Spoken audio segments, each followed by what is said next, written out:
Assalamualaikum warahmatullahi wabarakatuh. Bismillahirrahmanirrahim. Alhamdulillahirabbil alamin. Allahumma shalli ala sayyidina Muhammad wa ala ali sayyidina Muhammad. Amma ba'du. Ngaos kitab Bulughul Maram Shahifah 42. Nomor hadis pinten? Nomor hadisipun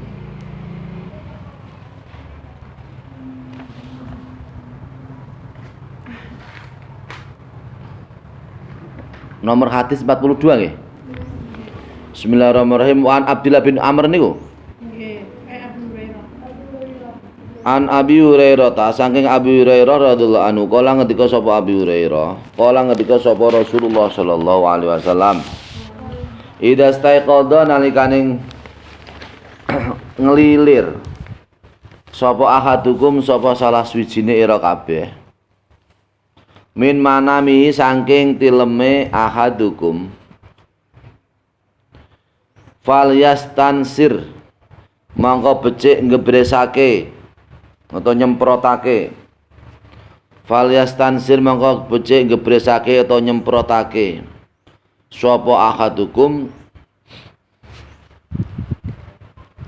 salasan kalawan ping 3. Fa inna syaitana mongko sak temene setan iku yakbitu iku nginep sapa setan ala haisumihi ing atase januran irunge ahadukum, ing atase januran irunge ahadukum.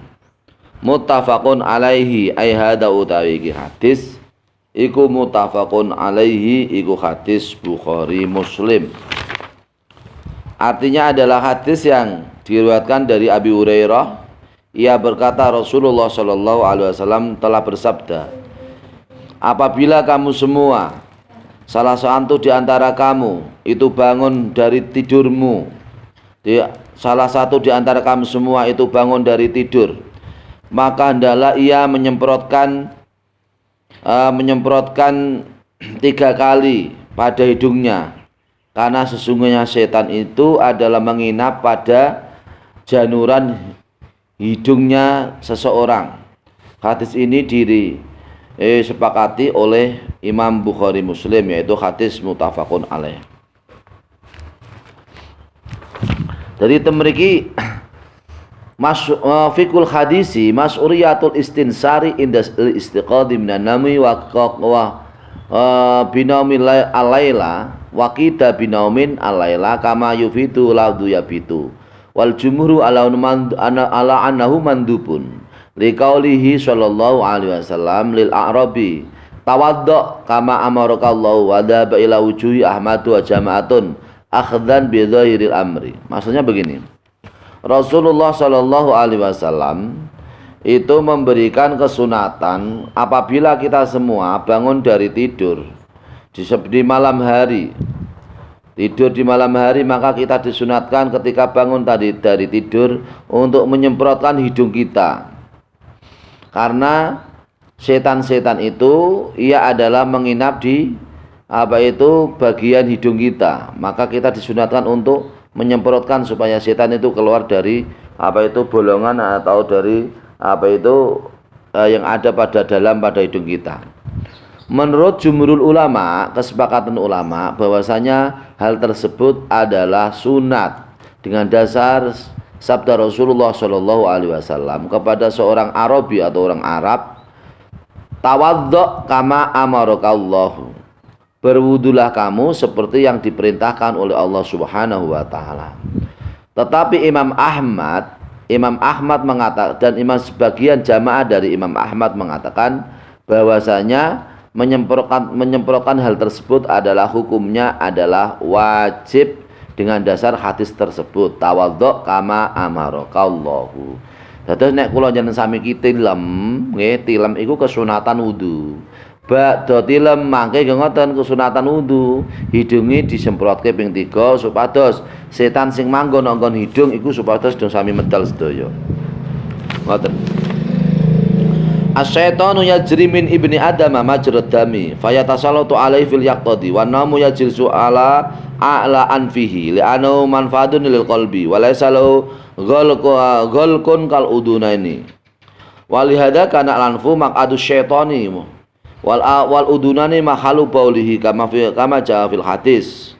Maksudnya begini, bahwasanya setan itu berjalan dengan peredaran darah manusia kita semua. Jadi darah manusia, darah kita yang berjalan itu bisa dilalui oleh setan-setan yang ada pada darah kita. Maka ketika kita semua itu bangun dari tidur, maka setan sesungguhnya itu sudah menguasai kita semua pada darah kita semua. Maka setan itu di saat kita tidur, maka setan itu ia duduk di atas hidung kita. Karena hidung kita adalah suatu bolongan yang sampai kepada hati kita. Kemudian untuk hidung kita ini tidak ada penutup, tidak ada saluran untuk penutup. Memang hidung itu salurannya termasuk sampai ke hati kita. Karena itu maka hidung ini adalah tempat duduknya setan ketika kita tidur. Jadi ketika kita tidur itu setan dolungguh nonggon januran irung. Wal udunani mahalu baulihi, sedangkan dua kuping ini termasuk tempat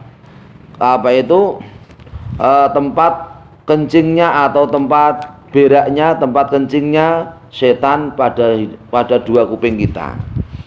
Maka dengan demikian, maka di saat kita ini tidur maka disunahkan untuk berwudu supaya supaya kita semua ini diselamatkan dari gangguan setan.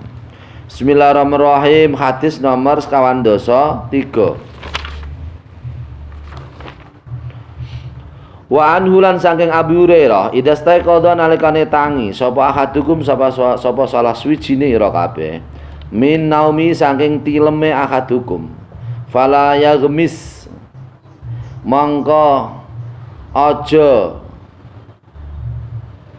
nyawokake utawa ngeblesake, maka aja nyawokake utawa ngeblesake sapa ahadukum yadahu ing astane ahadukum fil ina'i ing dalem wadah hatta yagsila sehingga ngumbah sapa ahadukum ha ing yadahu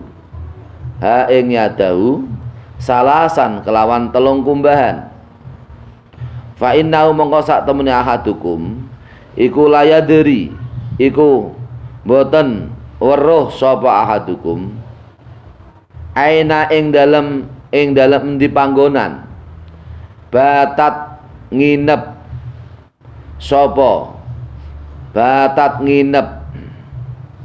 sapa setan yadahu ing dalem astane ahadukum batat nginep sapa setan yadahu ing dalem astane ahadukum. Muttafaqun alaihi ay hada utaiki hadis iku muttafaqun alaihi, hadis Bukhari Muslim.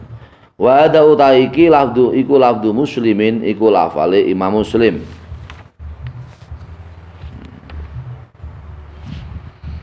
Hadis yang sumbernya dari Abi Hurairah. Ada hadis Rasulullah Shallallahu Alaihi Wasallam mengatakan Rasul seperti ini: apabila kamu semua itu bangun dari tidurmu, maka setelah bangun dari tidur, maka tangan kamu jangan dimasukkan ke dalam di dalam wadah atau dalam tempat air, sehingga memang tangan itu sehingga dibasuh dulu, dicuci dulu tangannya, dicuci dulu baru dimasukkan di dalam air. Nyucinya adalah 3 kali cucian. Karena sesungguhnya itu setan itu berada di antara jari-jari tangan yang ada pada tangan kamu semua. Hadis ini adalah hadis muttafaqun alaih, hadis yang disepakati oleh Imam Bukhari dan Imam Muslim, dan hadis ini adalah hadisnya miliknya Imam Muslim.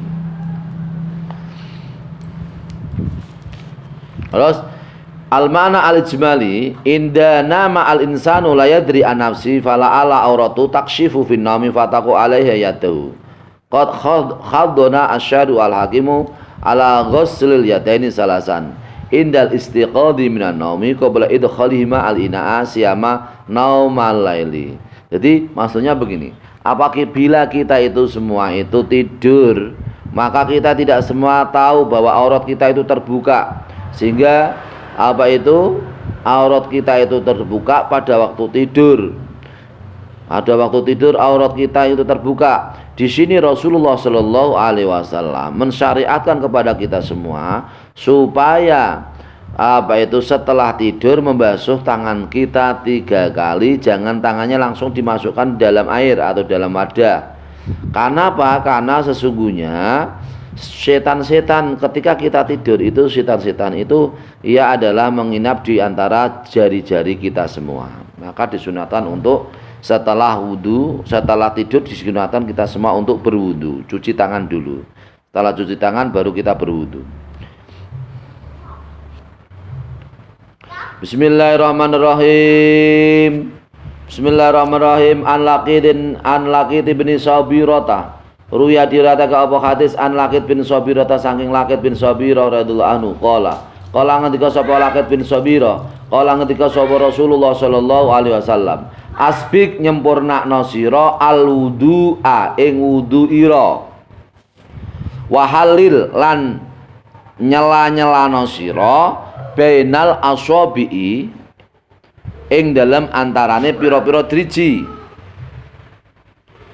ing dalam antarane pira-pira driji, wa balik lan nyempur banget nasira, wa balik lan banget nasira fil istinsyaqi ing dalam nasab toya wonten hidung, fil istinsyaqi ing dalam nasab toya wonten hidung, illa antakuna kejaba yen to ana sapa sira so iman iku wong kang poso.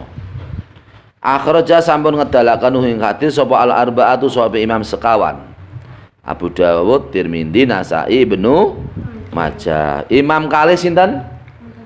Bukhari, Muslim. Imam 3 Bukhari, Muslim, Ahmad. Imam sekawan Abu Dawud, Tirmidzi, Nasa'i, Ibnu Majah. Imam gangsal tambah Ahmad, Abu Dawud, Tirmidzi, Nasa'i, Ibnu Majah tambah Ahmad. Imam gangsal. Imam 6 Bukhari, Muslim, Abu Dawud, Tirmidzi, Nasa'i, Ibnu Majah. Imam 7 sedaya niku sinten? Bukhari, Muslim, Abu Dawud, Tirmidzi, Nasa'i, Ibnu Majah, Ahmad. Nah niki imam sekawan berarti Abu Dawud, Tirmidzi, Nasa'i, Ibnu Majah. Wa sahahalan milang sahih ing hadis sapa Ibnu Khuzaimah sapa Imam Ibnu Khuzaimah. Wali Abi Dawud lan iku tetep kedue Abi Dawud fi riwayatin ing dalam siji riwayat, idza tawaddata utai wonten lafal idza tawaddata nalikane wudu sapa sira, famadmit mangko kekemuwa sapa sira, famadmit mangko kekemuwa sapa sira. Artinya adalah hadis yang diriwayatkan dari Laqid bin Sabirah radhiyallahu anhu, ia berkata Rasulullah Shallallahu alaihi wasallam telah bersabda, sempurnakanlah kamu dalam ibadah wudu kamu, dan sela-selailah kamu ketika kamu wudu di antara driji-driji kamu, dan masukkanlah dalam hidung secara semangat berlebihan dalam memasukkan air dalam hidung, kecuali kamu semua adalah orang yang berpuasa. Hadis ini dikeluarkan oleh Imam 4 dan disahihkan oleh Imam Ibnu Khuzaimah. Kemudian Abi Dawud dalam suatu riwayat ada sebuah hadis, apabila kamu berwudu maka berkumurlah atau berkemulah kamu semua. Al-mana al-ijmali, mana secara umum, amarona syari'u khalatal wudu'i antulakhidho ikmalahu wa itmamahu al-a'do'a zahiratan hiya ma bainal asabi'i wa mura'atu dukhulil ma'ilahiya wa tandifuha wa qada fil istinsyaqi bi iswalil ma'il anfi ila dakhilihi kullu dzalika min ajli isbagil wudu'i wa itmamihi. Maksudnya adalah Rasulullah Shallallahu alaihi wasallam memerintahkan kepada kita semua di saat kita semua dalam keadaan wudu supaya kita semua menyempurnakan wudu-wudu kita, supaya kita semua ini benar-benar bisa melaksanakan wudu dengan sempurna, yaitu dilakukan secara dohir. Wudu yang kita basuh yaitu antara jari-jari, di antara jari-jari harus kita basuh, dan juga harus memasukkan air ke dalam di antara jari-jari kita, namanya takhlil. Takhlil itu nyela-nyelani toyo di antara jari-jari, namanya takhlil. Terus di antara jari-jari ini juga dibersihkan, jangan hanya dicelupi, dimasukkan ke air boten, tapi maksudnya jari-jari ini, tangannya ini, airnya ini harus dimasukkan, dibasuh di antara jari-jari kita, tangannya dibersihkan. Begitu juga ketika kita semua berwudu itu juga disunatkan untuk istinsyak, yaitu nesep toyo wonten hidung, dengan memasukkan air ke dalam hidung kita. Bagian hidung yang dalam itu dimasukkan air, supaya itu adalah wudu kita, supaya bisa menjadi sempurna. Hal tersebut dalam rangka yaitu menyempurnakan ibadah wudu. Istighbabu isbagil wudu'i ay itmamu wastikmalul a'dha'i. Fikul hadis, pemahaman hadis, disunatkan kita semua itu adalah menyempurnakan wudu. Benar-benar wudu ini ketika kita wudu bisa sempurna. Masyru'iyatu takhlil asabi'i liyasila al-ma'u ila dakhiliya. Di antara sunatan wudu untuk menyempurnakan wudu adalah jari-jari kita supaya disela-selani dengan air, supaya semua air bisa masuk ke dalam jari-jari kita, jari yang paling dalam, supaya bisa masuk. Mas'uriyatul mubalaghati fil istinsyaqi ila lisaimi li'ala yatasarraba ila halqihi minal ma'i ma yuftiruhu. Di saat kita semua tidak berpuasa, maka kita semua disunatkan untuk mubalaghah atau banget-bangetake ngelebetaken toyo wonten hidung. Tetapi di saat kita semua ini tidak berpuasa, maka tidak boleh secara mubalaghah atau berlebihan dalam memasukkan air ke dalam hidung. Kalau berlebihan ke dalam memasukkan air ke dalam hidung di saat kita berpuasa, puasa Ramadan, dan air itu masuk ke dalam tenggorokan, maka hukum puasa kita menjadi batal. Masyru'iyatul madmadati fil wudu'i wal jumhuru ala nadbiha wa dhaba jama'atun ila wujubiha wa huwa al masyhuru an Ahmada wa an abi Hanifata tajibul madmadatu wal istinsyaku fil ghusli dunal wudu'i. Maksudnya adalah kita semua ketika berwudu supaya berkumur atau kekemu, memasukkan air ke dalam mulut kita. Menurut jumhurul ulama, kebanyakan dari ulama, bahwa berkumur itu hukumnya adalah sunat. Kemudian sebagian jamaah atau orang banyak, sebagian ada yang mewajibkan, sebagian ya, ada yang mewajibkan berkumur, dan ini adalah kebanyakan juga masyhur, terkenal dari beberapa golongan para ulama yang sumbernya dari Imam Ahmad dan Imam Abu Hanifah. Maka Imam Ahmad dan Imam Abu Hanifah, berkumur atau kekemu itu adalah hukumnya adalah wajib. Nesep toyo wonten hidung nggih hukumnya wajib, berkumur juga hukumnya wajib di dalam mandi, tidak di dalam wudu. Jadi kalau mandi ini termasuk diwajibkan menurut Imam Abu Hanifah, Imam Ahmad diwajibkan untuk berkumur. Ngoten nggih. Bismillahirrahmanirrahim. An Utsman saking Utsman radhiyallahu anhu kala ngendika sapa Utsman, inna nabiyya satemene Nabi Muhammad sallallahu alaihi wasallam iku ana sapa kanjeng Nabi iku yukhallili iku nyela-nyelani sapa kanjeng Nabi likhyatau ing jenggote kanjeng Nabi fil wudu'i ing dalem wudune kanjeng Nabi. Akhraja sampun ngetahu hadis sapa At-Tirmidzi sapa Imam Tirmidzi wa sahhaha lan sahihu ing Tirmidzi sapa Ibnu Khuzaimah sapa Imam Ibnu Khuzaimah. Artinya adalah hadis yang sumbernya dari Utsman radhiyallahu anhu, ia berkata sesungguhnya Nabi Muhammad sallallahu alaihi wasallam itu selalu ia menyela-nyelani jenggot yang ada pada jenggotnya Nabi di saat ia berwudu.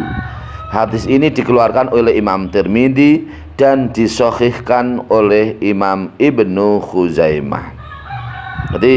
Jadi nek wonten nek jika kita sedaya gada jenggot berarti kesunatan untuk di sela-selane ketika berwudu. Bismillahirrahmanirrahim. An Abdullah bin Zaid sange Abdullah bin Zaid radhiyallahu anhu kala ngendika sapa Abdullah bin Zaid, inna Nabi sallallahu Nabi Muhammad sallallahu alaihi wasallam iku utiya iku diparingi sapa Abdullah bin Zaid bisulusai mudin kelawan kalih pertelumut. Bisulusai mudin kelawan kalih pertelumut. Faja ala mongko ndadosake sapa Kanjeng Nabi iku yudliku iku ngosok-ngosok apa Kanjeng Nabi. Yudliku iku ngosok-ngosok sapa Kanjeng Nabi. Diraihi ing lengan kali Kanjeng Nabi. Diraihi ing lengan kali Kanjeng Nabi. Akhraja samun ngetakayung hadis sapa Ahmad Imam Ahmad wa sahahalan melang sahih ing hadis sapa Ibnu Khuzaimah sapa Imam Ibnu Khuzaimah. Jadi hadis yang sumbernya dari Abdullah bin Zaid berkata, sesungguhnya Nabi Muhammad sallallahu alaihi wasallam itu diberikan 2/3 mud air, kemudian ia gunakan untuk wudu dan ia mengosok-ngosokkan atau menggosok-gosokkan air tersebut pada 2 lengannya. Hadis ini dikeluarkan oleh Imam Ahmad dan disahihkan oleh Imam Ibnu Khuzaimah. Fikul hadis, pemahaman hadis adamul israfi fi istimalil wudu'i. Jadi kalau kita menggunakan air ketika berwudu itu supaya tidak israf atau tidak boros, terutama di saat musim kemarau, nggih. Sumur dong padha toyone dong padha telas, jomblang dong sami telas, banyu-banyu angel nggih, sumur ya toyone medale ya mboten sek banter mergo waya ketiga, waya musim kemarau, maka kita disunatkan untuk hemat air seperti Rasulullah Shallallahu alaihi wasallam ini ketika berwudu juga hemat air. Masyru'iyatu dalki a'dha'il wudu'i wa huwa sunnatun indal jumhuri. Maksudnya hadis di sini adalah kita semua ketika berwudu itu disunatkan untuk menggosok-gosok anggota yang kita basuh seperti tangan kita, tidak hanya dicelupke, dilebetke wonten jeding, wonten adah mboten, tapi tangannya ini harus digosok. Dalkil aqdha, tangannya digosok-gosok. Karena dengan menggosok tangan ini nanti akan bisa menjadi cahaya dalam anggota pada hari kiamat. Ini menurut jumhurul ulama, kebanyakan ulama menggosokkan air ketika wudhu itu hukumnya adalah sunat. Wa faradu indal malikiyati, tapi menurut Imam Maliki, menurut pengikut Imam Malik, menggosokkan air pada ketika wudhu itu hukumnya adalah fardu, adalah wajib. Li'annahum yarawna ad-dalka dakhilan fi musamal ghusli al-lughawi. Karena menurut pengikutnya Imam Malik, mereka meyakini bahwa menggosok tangan yang ada pada menggosok-gosok pada tangan kita ini adalah bagian yang masuk di dalam kategori sesuatu yang harus dibasuh. Maka menurut pengikutnya Imam Malik, menggosok-gosok ini hukumnya adalah wajib. Oke, jadi kita sedaya niki penting menyempurnakan ibadah wudu supaya nanti ibadah sholat kita juga sempurna. Sesuai hadis Rasulullah Shallallahu alaihi wasallam, inna ummati ya'tuna yaumal qiyamati ghurran muhajjalina min asaril wudu'i faman arada ayyutila ghurratahu falyaf'al. Sesungguhnya umatku mereka datang pada hari kiamat dengan mereka semua datang yaitu dengan dengan wajah yang bercahaya, dengan tangan yang bercahaya, dengan kaki yang bercahaya, dengan barokahnya wudu. Maka barang siapa yang ingin wajahnya bercahaya, tangannya bercahaya, kakinya bercahaya, maka kita semua supaya melanggengkan wudu. Amin Allahumma amin. Supaya besok pada hari kiamat termasuk kita termasuk orang yang menjadi penduduk surganya Allah, wajah kita, tangan kita dan kaki kita diberi cahaya oleh Allah Subhanahu wa taala. Amin Allahumma. Demikian untuk ngaji pada kesempatan ini, semoga bermanfaat untuk kita semua. Wallahul muwaffiq ila aqwamit thoriq. Wassalamualaikum warahmatullahi wabarakatuh.